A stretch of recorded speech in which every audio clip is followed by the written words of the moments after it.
जी तो प्यारे बच्चों, कैसे हैं आप? मैं उम्मीद करता हूं कि आप सब ठीक होंगे। So welcome to GS academy YouTube channel.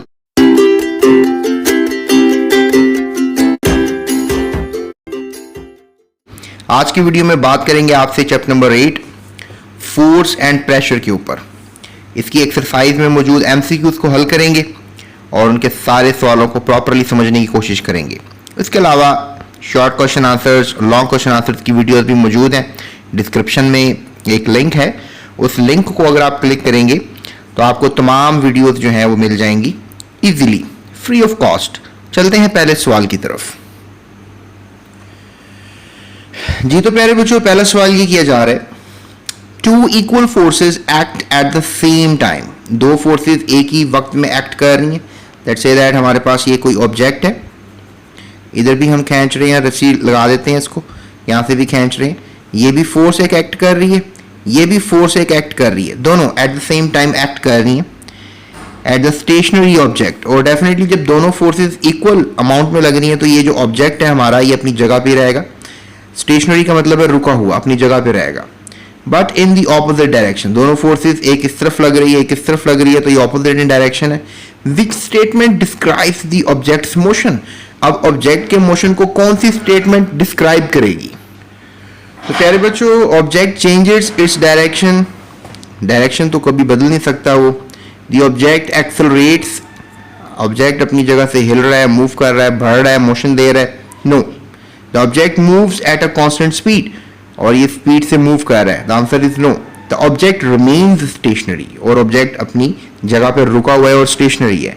So the right answer is option C. C is the right answer. So there is a magic. Option C. Option C जो है वो सही आंसर होगा। So let's move towards the next question. अगले को सवाल की तरफ चलते हैं। A student pushes against a tree. एक स्टूडेंट जो है, let's say that ये ट्री है और ये स्टूडेंट है और ये पुश कर रहा है ट्री को with a force of 10 newtons. और ये जो फोर्स लगा रहा है that is 10 Newton. The tree does not move. Definitely tree तो move नहीं करेगा ना, it's a big thing. What is the amount of force exerted by the tree on the student? और student जो है वो अब definitely ये force तो 10 न्यूटन लगा रहा है बच्चा, लेकिन दरख्त मूव नहीं कर रहा है। तो आखिर दरख्त कितनी फोर्स लगा रहा होगा इसके ऊपर? इस सवाल का जवाब तो हमें ऊपर से ही मिल सकता है। अगर बच्चा फोर्स जो है वो इस डायरेक्शन में लगा रहा है तो दरख्त इस डायरेक्शन में लगा रहा है और दरख्त अपनी जगह पे रुका हुआ है। इट्स मीन दैट कि दरख्त भी 10 न्यूटन की फोर्स लगा रहा है। अब आप कहेंगे सर कि बच्चा जो है वो 20 न्यूटन की फोर्स लगा रहा है तो फिर दरख्त भी 20 न्यूटन की लगाएगा। दरख्त की फोर्स अगर कम होगी तो दरख्त अपनी जगह से हिलेगा, ये बात याद रखिएगा। लिहाजा 10 newton is the right answer. अगला सवाल, what causes objects to move. क्या चीज होती है जो किसी भी ऑब्जेक्ट को मूव करने में हेल्प करती है? Velocity, unbalanced forces, balanced force या फ्रिक्शन। फ्रिक्शन तो हमेशा किसी भी ऑब्जेक्ट को मूव करने से रोकती है, तो ये ऑप्शन तो नहीं रहेगा। वेलोसिटी किसी भी ऑब्जेक्ट की स्पीड को कह सकते हैं आप। बैलेंस फोर्स से तो ऑब्जेक्ट मूव नहीं करता, यहां पर देखा आपने दोनों सिचुएशंस में बैलेंस फोर्स लगी थी, तो लिहाजा अनबैलेंस फोर्सेस ही ऑब्जेक्ट को मूव करवाती हैं। लिहाजा unbalanced forces is the right answer. अगले सवाल की तरफ चलते हैं। The pressure at the bottom of the tank containing a liquid does not depend on.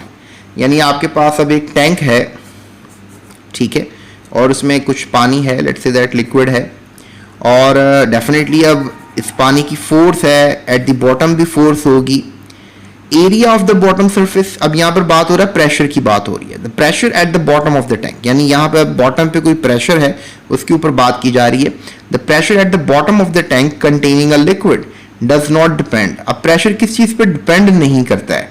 Area of the bottom surface, nature of the liquid, height of the liquid column and acceleration due to gravity. तो प्यारे बच्चों, gravity का लेना देना होता है pressure से। अगर कॉलम की हाइट बढ़ाते चले जाओगे तब भी प्रेशर का फर्क पड़ता है, क्योंकि आपको पता है समंदरों में नीचे प्रेशर बढ़ जाता है, आप समंदर में ज़्यादा नीचे नहीं जा सकते। नेचर ऑफ द लिक्विड भी, क्योंकि लिक्विड के पार्टिकल्स अगर भारी होते चले जाएंगे तो फिर भी प्रेशर बढ़ता है। तो area of the bottom surface, area of the bottom surface का लेना देना नहीं है एज सच प्रेशर से, तो the answer is A option, area of the bottom surface. अगला सवाल बड़ा ही इंटरेस्टिंग है, system international unit of pressure, pressure का आखिर यूनिट क्या है, एसआई यूनिट क्या है? तो प्यारे बच्चों, वाट पावर का यूनिट होता है, जूल एनर्जी का यूनिट है, फोर्स का यूनिट न्यूटन है, और पास्कल है प्रेशर का unit. So option C is the right answer. उसके बाद सवाल किया जा रहा है, when same amount of force is applied on different areas, अगर डिफरेंट एरिया पे सेम अमाउंट ऑफ फोर्स लगाई जाए, it exerts low pressure on a small area, high pressure on a small area, no pressure on a small area and high pressure on a large area.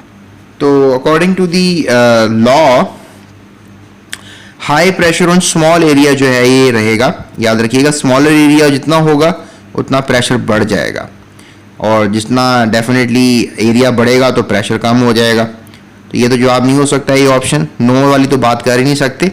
तो high pressure on a large area, तो large area पे pressure low होगा, ये हो सकता था, लेकिन लो तो लिखा नहीं, हाई लिख दिया, लिहाजा option C is a very right answer. इसका जवाब जो है वो सी होगा। तो डेफिनेटली आपको लेक्चर्स की ज़रूरत है, अपने लेक्चर्स ज़रूर लीजिएगा, इस चैप्टर को पढ़िएगा मेरे साथ, अपनी क्लास फेलोज के साथ इस वीडियो को शेयर करें, बल्कि डिस्क्रिप्शन में लिंक है, उसको आप कॉपी करके अपने दोस्तों के साथ व्हाट्सएप में ग्रुप्स में शेयर करें, ताकि उनको भी थोड़ा ईजी हो जाए स्टडी करना। क्लास में समझ में नहीं आती तो आप मेरे पास GS Academy यूट्यूब चैनल पर स्टडी कर सकते हैं और अपनी साइंस को आसान बना सकते हैं। इवन तो बहुत से टीचर्स काम कर रहे हैं हमारे साथ माशाल्लाह, तो आप उनको भी फॉलो कर सकते हैं। अगला सवाल किया जा रहा है, force of 1800 Newton is acting on a surface area. अब तकरीबन 1800 न्यूटन की फोर्स एक्ट कर रही है एक सरफेस एरिया पे, that is 0.06 newton per metre square, sorry metre square. अच्छा, अब एक 1800 न्यूटन की फोर्स है, एक न्यूमेरिकल ही हो गया ये, और सरफेस एरिया है 0.06 metre square. The pressure exerted by the force will be, तो यहाँ फॉर्मूला लगाते हैं। तो फॉर्मूला है हमारे पास P is equal to F over A, pressure मालूम करना है, F क्या है 1800, और उसके बाद हमारे पास जो एरिया है दैट इज 0.06। तो लेट्स चेक इट आउट। तो अगर हम 1800 को डिवाइड कर देते हैं 0.06 से, तो इसका जवाब बनेगा 30,000 किलो पास्कल्स, सॉरी पास्कल्स, और 30,000 को हम ऐसा करते हैं 30 मल्टीप्लाई बाय 100,000 कर लें, तो बन जाएगा 30 किलो पास्कल्स। तो इसका सही आंसर क्या होगा? इसका सही आंसर होगा 30 kilo pascals. B option is the right answer for this question, for this numerical. तो प्यारे बच्चों, अगले सवाल की तरफ चलते हैं। अगला सवाल है, people on hills experience atmospheric pressure.